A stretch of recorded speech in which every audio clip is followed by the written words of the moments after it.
My name is Brittany, and I was 31 when I thought I had met the love of my life, Luke. Our relationship moved quickly. Within a year of meeting, we were married. Luke is an accountant, tall and full of life. His laughter is the kind that lights up any room. I work in digital marketing, and I love painting during the weekends. I've always been someone who likes to plan things, while Luke is more go with the flow. I used to think that our differences made us a perfect match. The day after our wedding, our living room was filled with wedding gifts, cards, wrapping paper, and leftover decorations. It was a happy mess, a reminder of the fun we had at our wedding. That afternoon, Luke's parents, Teresa and Bradley, came over to visit. Because we got married so fast, I hadn't spent much time with them before. But they seemed friendly, at least at first. As we started opening gifts together, I noticed that Teresa and Bradley were more focused on the presents than I expected. Teresa picked up a crystal vase that my Aunt Frances had gifted us. She held it up, staring at it like it was the most precious thing she had ever seen.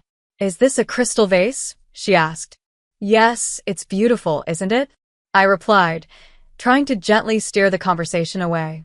I didn't want her to get any ideas about taking it. But then Teresa said, almost casually, "We can find a good spot for this at our house." I was stunned. Luke was busy looking at a set of fancy kitchen tools from his cousin and hadn't noticed. I shot him a look, silently begging him to say something. He just laughed and said, "Mom, that's our wedding gift," as if it were all a joke. "Oh, come on. It'll just collect dust here. We'll actually use it," Bradley added, putting his arm around Teresa. They both chuckled like it was no big deal. Trying to stay calm, I said, "Actually, I thought it would look really nice in our foyer." Teresa's face changed. She didn't laugh. Instead, she looked slightly irritated and said in a firm voice, "Brittany, you need to learn to share. We're family now, and families help each other." Her words felt more like a warning than advice. Luke noticed the shift and tried to smooth things over. "Let's not worry about this right now," he said quickly. "We've got plenty of gifts." But something inside me felt uneasy. It was the first time I realized that being part of Luke's family might come with more challenges than I expected. I nodded quietly, trying not to let my frustration show as Luke's parents continued picking out items they wanted from our wedding gifts. It felt like they were taking little pieces of my new life, and Luke wasn't doing anything to stop them. I had just become a wife, and already I felt like I was being pushed aside in my own home. The first year of our marriage passed by quickly. Before I knew it, our anniversary was around the corner. I wanted it to be special and unforgettable, so I made a reservation at Chez Louis, a cozy little restaurant we both loved. As a kind gesture, I also invited Luke's parents. I thought it would show them that they were welcome and important to us. When we arrived at the restaurant, Teresa and Bradley were already there, flipping through the menus. Teresa looked around the room with wide eyes and said, "This place is fancy." Her tone made me a little nervous, but I brushed it off. Luke gently squeezed my hand under the table, a small thank you for putting the evening together. I really hoped this dinner would bring us closer as a family. I wanted to start our second year of marriage with stronger bonds. I ordered the salmon, which I knew was Luke's favorite. But Teresa's eyes went straight to the most expensive dishes. Without hesitation, she told the waiter, "We'll have the lobster and the filet mignon." Bradley added with a grin, "And bring us a bottle of your best wine." I forced a smile, trying to keep things cheerful. "Quite the celebration, huh?" I said, hoping to lighten the mood. Luke just shrugged and said, "It's a special night. Let's not worry about the cost." As the dinner went on, Teresa and Bradley seemed to be having the time of their lives. They enjoyed every bite like it was a 6-star banquet. Meanwhile, I couldn't stop thinking about how much the bill was going to be. It didn't feel like our anniversary anymore. It felt like they had taken over something that should have been just for us. When the check finally came, Luke's eyes widened for a moment. The total was much higher than expected, but he quickly hid his reaction and handed his card to the waiter without saying a word. As we walked out, Teresa hooked her arm through mine and smiled brightly. "Brittany, this was just lovely," she said with a satisfied voice. I smiled back, but inside, I felt like a guest at my own celebration. We should do this again next year, Teresa had said after our anniversary dinner. I smiled politely, but my mind was already turning to the upcoming holidays. Thanksgiving was around the corner, and soon after, the entire holiday season would be in full swing. Luke and I had started decorating our home. We mixed warm autumn colors with a few early Christmas touches. It made our place feel cozy and inviting. One evening, while we were hanging lights around the living room windows, Luke's phone buzzed. He looked at the screen and laughed. "My parents are already ahead of us," he said. "They just sent their Christmas wish list." "Wish list?" I asked, surprised. "Yeah, they send one every year. It makes shopping easier," he replied, handing me his phone.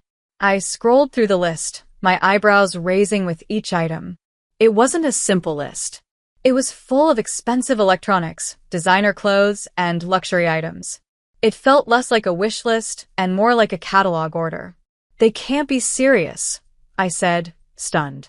Luke shrugged as he took the phone back. "They like the good stuff. What can I say?" I didn't know how to respond. A tight feeling grew in my chest. I had been saving up to surprise Luke with a special watch he had admired for months. But now, the joy of gift-giving started to fade. It seemed like the holidays had become more about expensive presents than celebrating the love and moments that mattered most.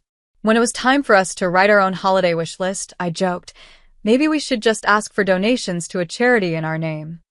Luke chuckled and said, "Good one. But seriously, you need a new laptop, right?" As Christmas got closer, I chose a thoughtful but practical gift for Teresa and Bradley, a high-quality coffee maker. It was nice, but not over the top. On Christmas morning, they handed me a small box. Inside was a set of scented candles. They smelled great, and I smiled, but the difference between what we gave and what we got was clear. Luke, on the other hand, looked thrilled with the high-tech drone they had given him. No one said anything, but the message was obvious. We were expected to give big, and in return, accept simple gestures. It didn't feel fair, but I kept my thoughts to myself. Bringing it up only caused tension, and I didn't want to ruin the holidays. So I stayed quiet. I wrapped presents, smiled through the celebrations, and kept the peace. But deep down, I started to wonder if the joy of the season was being replaced by pressure, expectations, and an uneven idea of what it meant to be family. I was sitting at my desk when I heard the familiar ping of an email. It was a notification about my quarterly bonus. I opened it quickly and smiled. The bonus was more than I expected. Right away, my mind went to Luke and me. Things had been a little tense between us lately, and I wanted to do something to bring back some joy and connection. We had often talked about going to Catania. It was our dream destination, full of beauty, charm, and romance. I thought this would be the perfect moment to finally make that dream come true. That evening, during dinner, I decided to surprise Luke with the news. "Guess what?" I said, smiling. "I booked us a trip to Catania." Luke's eyes lit up, and a big smile spread across his face. "Catania? Really? That's amazing, babe." He stood up and gave me a kiss, clearly excited. I hadn't seen him that happy in a long time, and for a moment, everything felt perfect. But then his phone rang. It was his mother. I sat quietly as he answered, hoping he wouldn't tell her just yet. I wanted this trip to be just ours, at least for now. But I heard him say excitedly, "We're going to Catania." My heart sank a little. I watched his happy expression slowly turn into something more serious. I know, you've always wanted to go," he said. His smile faded as he listened. When he hung up, he looked at me with hesitation in his eyes. "They want to come with us," he said quietly. I froze, holding my fork in midair. "To Catania? With us?" I asked, trying to keep my voice calm. Luke nodded. "They said they've never been, and it's always been their dream. They thought it would be nice to go together." The room suddenly felt small. I took a deep breath. "Luke, this was supposed to be our trip. Just us." He stayed quiet for a moment, then said, "I know, but they're getting older, and I feel guilty. They've done a lot for me." I thought about everything, the fancy dinners, the unfair gift exchanges, all the little things we had given up for them. But this time is for us, I said firmly. We can take them another time. I used this bonus to do something special for us. Luke sighed, the sound full of frustration. They won't understand, he muttered. You know how hard I've worked for this, I said, my voice low but full of emotion. We need this. Just us. After a long silence, he finally nodded. Okay, we'll tell them another time might work better. But when the time came to talk to them, Luke hesitated again. On speakerphone, Teresa immediately responded, Why next year? We can afford it now. I couldn't stay quiet anymore. Because this trip is for us, Teresa, I said. Luke and I need this time together. I spoke up, unable to hide my frustration anymore. There was a short pause before Teresa replied sharply. Well, that's very selfish of you, Brittany. Very selfish indeed. Her words cut through me. After the phone call ended, our home felt different, cold, quiet, and tense. Luke didn't say much. I could see he was torn between his parents and me. But I stayed firm. This trip to Catania was supposed to be our special moment, a dream we had both talked about for so long. I wasn't going to let anyone take that away from us. In the days that followed, Luke changed. He started leaving for work early and coming home late. When he walked through the door, I'd say, Dinner's in the oven, my voice echoing through the quiet house. He would reply with a flat, thanks, and nothing more. Our words felt empty, like we were strangers living under the same roof. I missed him. I missed us. I missed the way we used to laugh together, dreaming on the couch about the places we'd visit, the life we were building. Now, it felt like a wall stood between us, an invisible barrier that kept us apart no matter how close we sat. One evening, things felt especially heavy. We sat at the dinner table, barely speaking. The only sound was his fork tapping his plate. The silence was painful. I couldn't take it anymore. Luke, we can't keep going like this, I said quietly, afraid of making things worse. We need to talk about what happened. We can't let this silence become our new normal. He didn't say anything at first. He just kept eating, his face hard to read. Then he set his fork down. I knew I had his attention, even if just for a moment. What do you want me to say, Brittany? He asked, sounding tired. I want to understand why this has become such a big issue, I said gently. Why does it feel like you're choosing them over me? He let out a deep sigh and folded his hands. They're my parents, he said softly. They've always wanted to see Catania. It's a dream they've had forever. And what about our dream? I asked, my voice shaking. What about the plans we've made, the things we've looked forward to together? He ran a hand through his hair, something he always did when he was overwhelmed. I know, he said. I feel responsible for them. They've done so much for me. And where does that leave us? I asked, leaning closer so he would really hear me. What happens to our marriage if you keep putting them first? He didn't answer right away. The silence that followed filled me with fear. Maybe we weren't as strong as I thought. Maybe this wasn't just about a trip. Maybe it was something deeper, something we had to face before we lost each other completely. I had always believed our relationship was strong, like it was built on solid rock. But now, it felt more like it was built on sand, easily washed away by the constant pressure from Luke's parents. I looked at him and spoke softly, trying to keep my voice calm, even though I was hurting inside. It's supposed to be us against the world, Luke. Not me against you and your parents. He finally looked at me, really looked at me. I could tell he was struggling, torn between me and them. I know, Brittany, he said with a sigh. I just don't know how to make everyone happy. That's the problem, I replied. We can't always make everyone happy. But we made promises to each other when we got married. Doesn't that mean something to you? He nodded slowly, staring down at the table before meeting my eyes. It does, he said. It means a lot. We finished the meal in a quiet that felt different. Not cold or angry like before, but thoughtful. It was as if my words had reached something inside him, something that had been asleep for a long time. Maybe I had finally made him think about where we were headed. The next morning, sunlight filled the room, but it felt cold and empty. I turned over in bed and noticed the other side was untouched. Luke hadn't come to bed. The house was still and silent, the kind of silence that makes your chest feel heavy. I rubbed my eyes and reached for my phone, expecting to see no messages, just another quiet day. But instead, the screen was full of alerts. One after another, all from my bank. I sat up quickly, my heart pounding. As I read the notifications, my chest tightened. There were multiple charges, expensive ones. Hotel bookings, airline tickets, and more. All charged to my account. My bonus money. My hands shook as I opened the emails. That's when I saw it clearly. 2 tickets to Catania. A hotel reservation. The flight had already left hours ago. Luke had taken the trip. But not with me. He had gone with his parents. The vacation we dreamed about. The one I planned. The one I paid for. Gone. And he left me behind.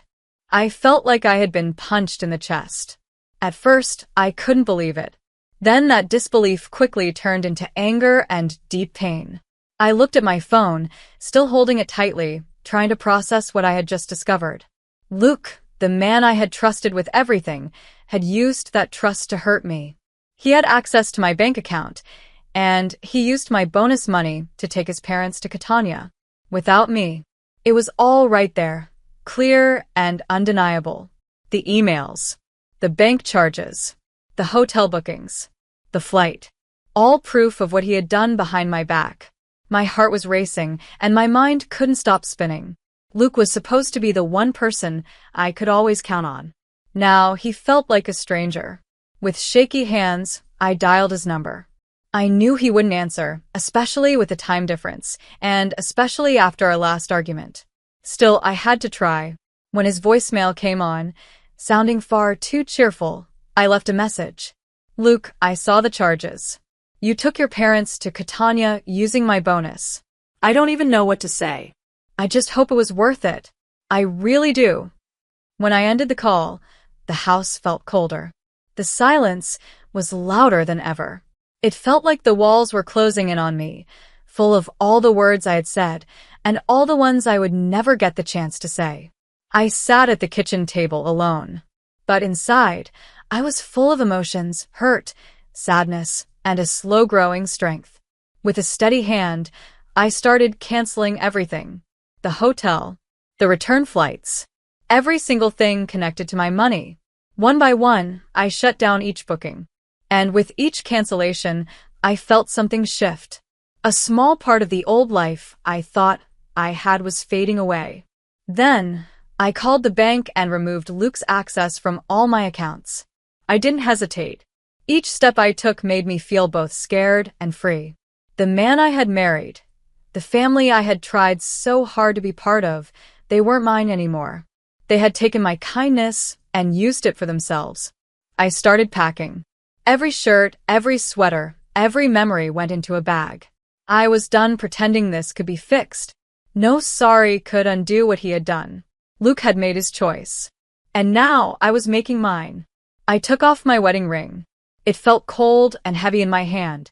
It once meant love and trust. Now it meant betrayal. I placed it on the counter, watching how it sparkled in the light. It looked beautiful, but it didn't mean anything anymore. With one last look around, I closed the door. Not just on the house, but on everything that had broken me. I drove away with my car packed full of clothes and the things I needed most.